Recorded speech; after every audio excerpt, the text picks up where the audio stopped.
နောက်ထပ်ဆက်ပြီးပြပါပေးခြင်းတဲ့အကြောင်းအရာလေးကတော့ chamber ဖြစ်ပါတယ် chamber ဆိုတာကတော့ဒီထောင်လေးတွေကိုအဖြောင်တိုင်းအန်ဂယ်လေးဆောင်းပြီးဆက်ပေးတာဖြစ်ပါတယ် chamber သုံးမယ်ဆိုရင် home panel တွေက chamber 2ကိုနှိပ်ပါနှိပ်ပြီးတော့ရင်အောက်မှာ distance angle trim method မှာတည်ပဲအဲ့ထဲက method ကိုယူလိုက်ပါ method ကိုအောက်မှာ click လုပ်မရရင် e ဆိုရိုက်ထည့်ပါဟိုက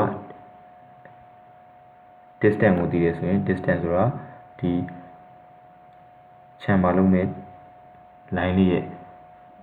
အကွာအဝေးပေါ့နော်အကွာအဝေးကိုတည်ရဆိုလို့ရှိရင် distance ကိုယူပေးပါဒါမှမဟုတ်ဒီခြားတဲ့ angle ကိုတည်ရဆိုလို့ရှိရင် angle ကိုယူပေးပါအခုကျွန်တော်အရင်ဆုံးရွေးထားတာက distance ကိုရွေးထားပါတယ် distance ကိုရွေးထားတဲ့အတွက်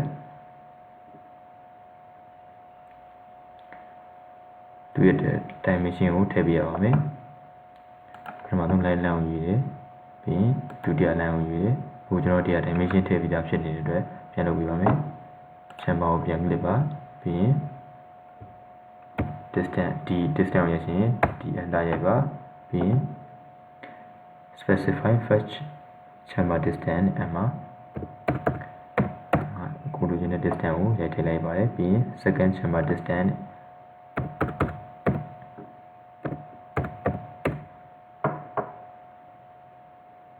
ပြီးရင် first line second line ကိုယူလိုက်လို့ရှိရင်ဒီဘက်က900ဒီဘက်က1000ရှိတဲ့ chamber တစ်ခုရမှာပါ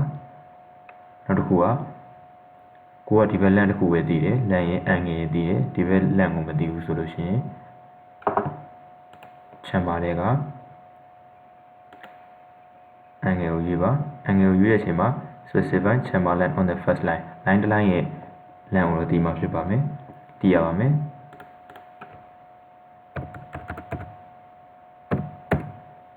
ဒုတိယကသူ့ရဲ့ angle ကိုတည်ရပါမယ်